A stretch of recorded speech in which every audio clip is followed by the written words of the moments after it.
ফিরে আসা বিরতির পর কথা ও কবিতাকে সঙ্গী করে আমরা আজকে আড্ডা দিচ্ছি। এখনো কিন্তু আড্ডা বাকি আছে। আপনারাও যদি কথা ও কবিতায় অংশগ্রহণ করতে চান তাহলে ঝটপট যোগাযোগ করুন 9433531731 এই নম্বরে। খুব আনন্দ হয় যখন মানে স্টুডিওতে আসি এবং একটা আগ্রহ থাকে যে আজকের বন্ধুর সঙ্গে পরিচয় হবে, কে আসছেন, কোথা থেকে আসছেন, তার কবিতার জার্নি, অনেক কিছু মনে উকি দিতে থাকে।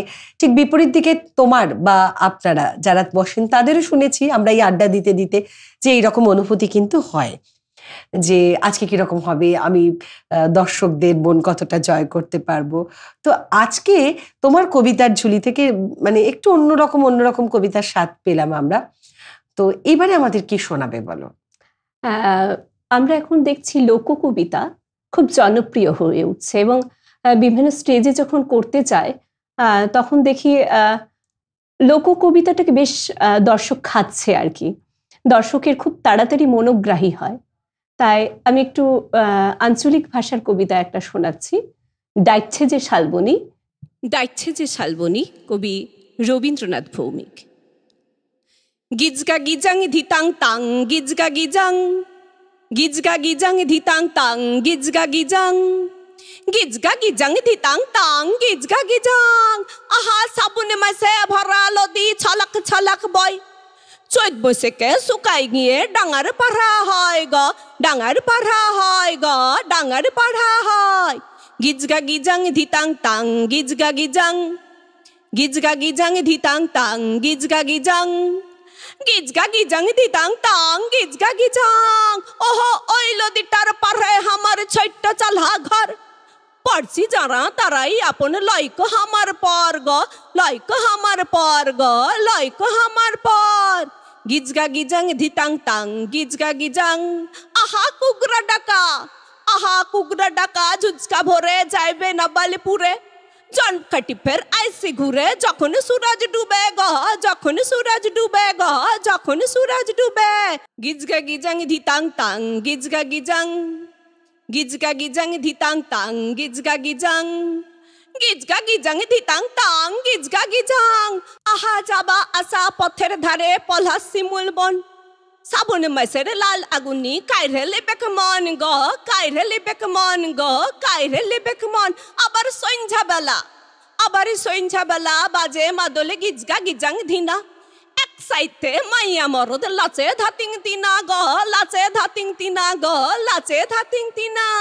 গিজগা গিজাং ধিতাং তাং গিজগা গিজাং, গিজগা গিজাং ধিতাং তাং গিজগা গিজাং, গিজগা গিজাং ধিতাং তাং গিজগা গিজাং। আহা দুঃখ আছে কষ্ট আছে ছিটা বাড়ার ঘরে, মার ভাত আর নুন লঙ্কায় পেট যে আধ ভরে গ, পেট যে আধ ভরে গ, পেট যে আধ ভরে। আহা শুনছো যারা আমার কথা টুকচুকানি শোনো, মহুল ফুলের সুবাস লিতে ভুল করো না কুনো গ, ভুল করো না কুনো গ, ভুল করো না কুনো। গিজগা গিজাং ধিতাং তাং গিজগা গিজাং, গিজগা গিজাং ধিতাং তাং গিজগা গিজাং। আহা ডুলুং আছে, আহা ডুলুং আছে, পারাং আছে সাথে মহুল বনি, হিজুকানা ডাইচ্ছে যে শালবনি গো, ডাইচ্ছে যে শালবনি গো, ডাইচ্ছে যে শালবনি। গিজগা গিজাং ধিতাং তাং গিজগা গিজাং, গিজগা গিজাং ধিতাং তাং গিজগা গিজাং, গিজগা গিজাং ধিতাং তাং গিজগা গিজাং। ভারী সুন্দর, ভারী সুন্দর দিদি। এত সুন্দর একটা কবিতা শোনার পর আমার মানে ইচ্ছে করছে জানতে যে তোমার আগামীতে কি ইচ্ছে আছে কবিতা নিয়ে, বলো কি স্বপ্ন দেখো? আমি আসলে সমাজটা না একটু অন্যদিকে পরিচালিত হচ্ছে। এত সোশ্যাল মিডিয়া, এত ফেসবুকে এত কিছু আসছে, ভালোটা আছে কিন্তু খারাপটাকে নিয়ে ফেলি আমরা। খারাপটাকে বেশিরভাগ নিচ্ছে, বিশেষ করে ছোটরা। আমি চাচ্ছি এই প্রত্যেকটা শিশু যদি এই দিকে একটু ঝুঁকে যায়, আমার মনে হয় খারাপ জিনিসটা তারা নেবে না। কবিতাকে ভালোবেসে, বা কবিতার মধ্যে তো মেসেজ চাই, প্রত্যেকটা কবিতাতে কিছু না কিছু মেসেজ থাকে সমাজের জন্য।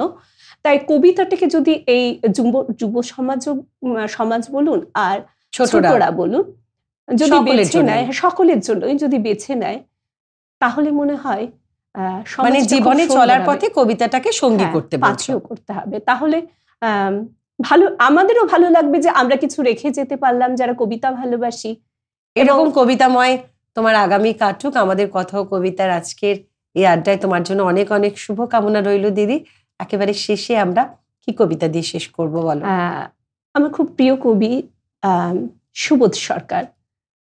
সুবোধ সরকারের একটি কবিতা যেটা আমাকে খুব টাচ করে, সেই কবিতা একটা আমি শোনাতে চাচ্ছি আর কি।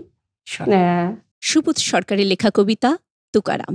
মারাঠি ব্রাহ্মণেরা আপনার ৩০০ কবিতা পাথর বেঁধে নদীর জলে ফেলে দিয়ে বলেছিল, শূদ্র শূদ্রের মতন থাক, কবিতা লেখার এতই যখন শখ, ব্রাহ্মণ হয়ে জন্মালেই পারতিস।